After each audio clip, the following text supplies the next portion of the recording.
Mautod sa sining pag-iwan sa Santos nga misa aton gina-offer ini para sa kabayan sa kalag sa aton utod nga si Celso.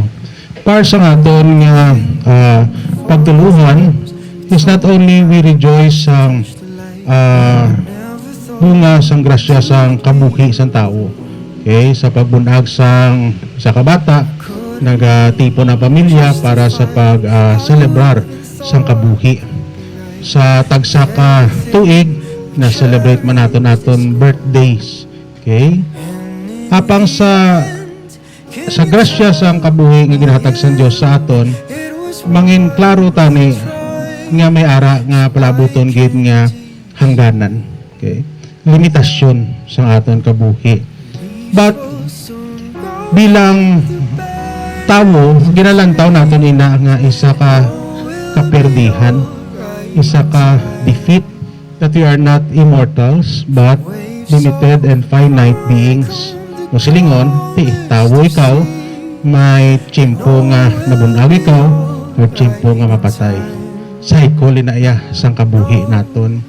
Apang ang good news para sa aton is this: because of virtue of our baptism, kay binunyagan kita, may dugang nga grasya. Anong dugang nga grasya?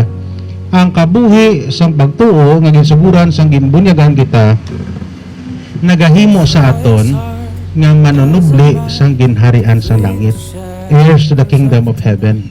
But silingon sa aton nga interpretasyon sang ginhambal ni Jesus sa aton is balya sa balay sa ako na may madamo nga kwarto sa mga lakat ako sa pag-aman sing duog para sa inyo. This is an affirmation of the grace that we have received from baptism. Sa ginbunyagan kita, ginambalan kita nga ang grasya nga ato nabaton is manunubli sa ginharian sa langit.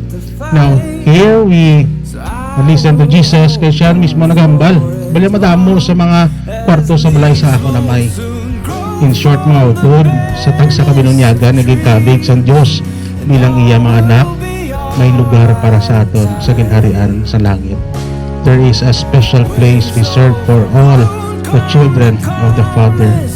Apa mga utod, maski may reservation, ang intensyon, apa paninguha sa pagkanto sa ginharian, nagadepende man sa aton pagsabat. Tinatawag natin nila nga discipleship. Natawag na natin nga depende sa kalidad sa aton pagsunod kay Ginoong Kristo ang padyaman sa uliti. Kaya nga may pares na nagasampang no, sigurado may trophy, sigurado may diploma ka, pero kung may ka nag-effort, hindi mo na makuha. Okay? Hindi natin na mabaton. And that is why the church provides sacraments. Ang mga sakramento nagabulig sa aton. Una, sa pagbunyag nga may manunubli kita sa ginharian sa Dios. Kaduwa, gikumpirmahan ikaw but silingon soldado ka ni Kristo nga atubangon mo ang mga panghangkat pag hindi mo pag-ikambyo mo pagtuo sa iba. Kaya tungod ang loyalty dapat makita sa sumulunod kag soldado ni Kristo. Also, we receive First Communion naton. Okay? Ang husgas amo ang pagkaon sa dalanon.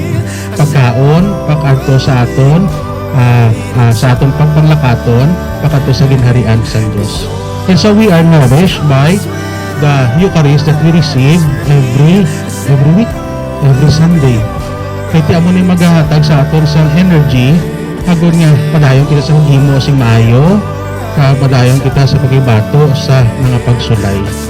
And also, ang grasya na sa Eucharistia, amo ina ang ginatawag nga tinapay sang kabuhi. Hambal ni Jesus, ang promise niya, una sa iya pulong, no, pamati kita sa pulong niya, hambal niya, atanan nga pamati, ka magatuman sa akong pulong, may kabuhi nga, wala sing katapusan. Also, Jesus promised to us, ang tanan nga magakaon sa akong lawas, ka maginom sa akong dugo, may kabuhi nga dayon. Muna gani may kanta nga kabuhing dayon ginalauman ko. Okay? Ang part sa aton nga pagtuluhan naga-affirm sang sininga grasya sang Dios para sa aton. kag ginabalik ina liwat kag ginapanon doon sa aton, especially through the gospel na aton nabatian. May promisa ang Dios para sa aton. Kag katahong nga ginahambalan kita nga may lugar para sa aton. Kaya mo ang lugar nga ginahandom naton malambot man ni Celso. Okay? Ang kabuhi nga wala sing katapusan dito sa ginharian sa Dios. And so sa sininga misa, we thank the Lord. Una kay tungod si Celso, Kristiyano Katoliko, binunyagan.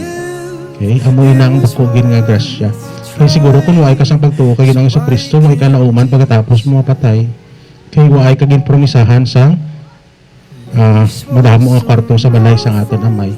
Waay ikaw nangin manunubli sang ginharian. And so bako galing na factor na no nga ginbunyagan siya kag Kristiyano Katoliko siya. Ikaduha nga grasya siguro nga pangayoon naton kag kabay nga naton niya ang kapatawaran. Bilang tao, hindi kita perfect. Okay? May kakulangan kita. Nagatingwa kita sa pagpakabalaan, pero kung isa, nakadasma man kita.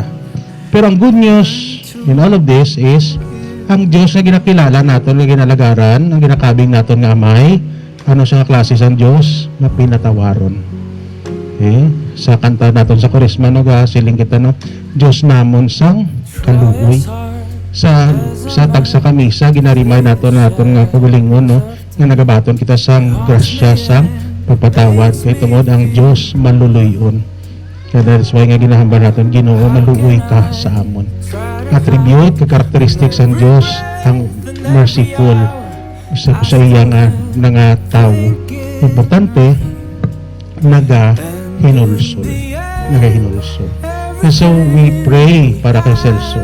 Kung ano naman kakulangan niya dito sa kalibutan, ano na yung mga sala, kabay nga ang Diyos, maghatag yun sang iya bubo sa gugma, kapaluoy, kapatawaran para sa iya.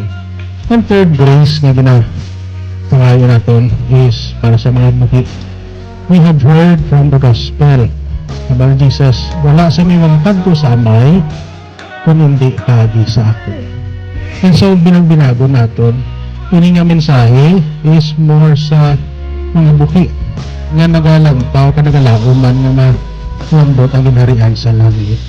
Kung gina-reveal sa atin ni Jesus subong, at hindi kita kapalangit, kung hindi po natin siya, di kinala sa atin kabuhi subong, magbinagong ko na niya. Kung bala, nakakaalam akong relationship kay Jesus. Ang subong pa lang, bakit ang bumipehon, nagasimbagin ng ako, nagwatangamuyog yung mga ako, nagahinasol yung mga ako. Kaya paagi sini, may ara sa pagkalaunan na pagya sa Ginoo para sa aton sa ulihi. And so mga utod, kung nagchimpo pa kitaya, okay, yung lawig-lawig naman kita sa siling kalibutan, natagi na sa focus to prioritize also our relationship with Jesus. Because hindi kita makadto sa balay sa ating amay kung hindi pagi kay Jesus. Matapos na kabuhi ni Celso diri sa kalibutan, nagalaon kita na kita liwat sa ginharian sa langit, matang sa grasya, kaluoy sa Diyos, kabayan ni papanglakaton niya, ngin tumalunan natin siya sa aton pangamuyo. We remember to offer sacrifices para sa iya, ang aton man mga paghala sa Santos nga Misa, pagbisita siya sa cemetery siguro, paglanay na sa tanan nga debosyon naton, ang ginapangayo sang grasya, sang kapatawaran, kay kaluwasan sang iya. Amen.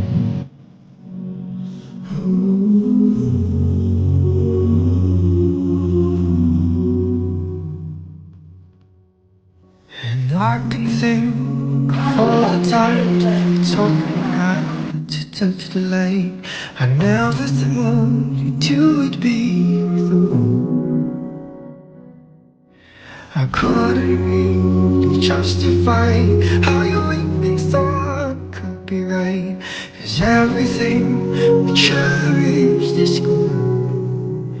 And in the end, can you tell me if it's worth trying, so I can decide? Leaves will soon go from the bed.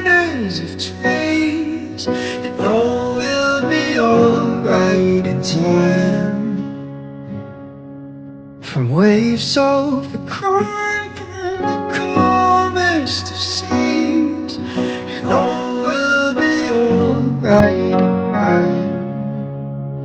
No evil thrown out from the banners of trees, and all will be alright in time.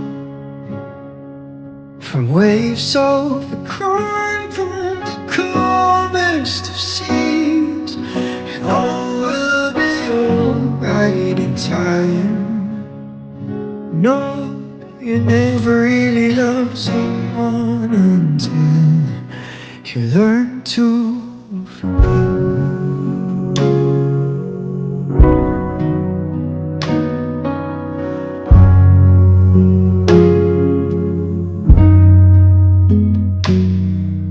and try as hard as I might to flee the shadows of the night. It haunts me and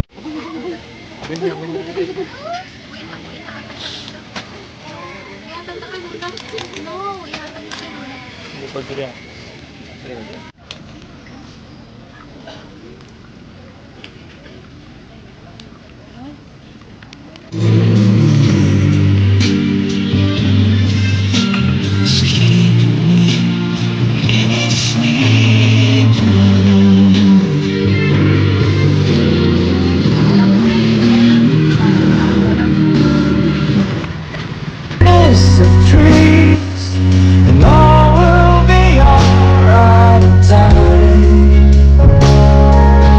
Waves overgrown, calm the calmest of seas, and all will be alright in time. Oh, you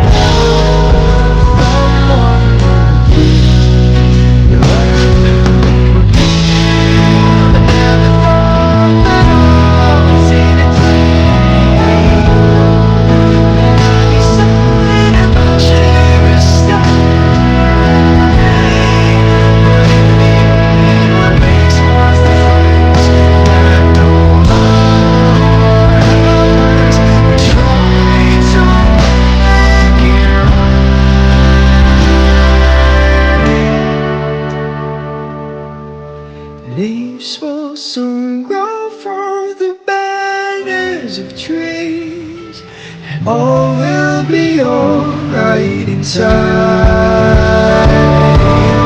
Waves overcome the calmest of seas, and all will be alright in time. And wolves of the past will not try here. I said all will be alright in time. 'Cause all of this comes when love is near. I said all will be alright in time. I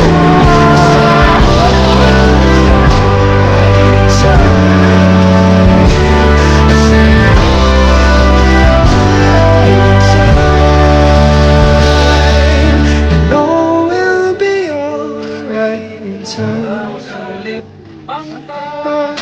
You never really love someone until you learn to forgive. You learn to forgive. You learn to forgive.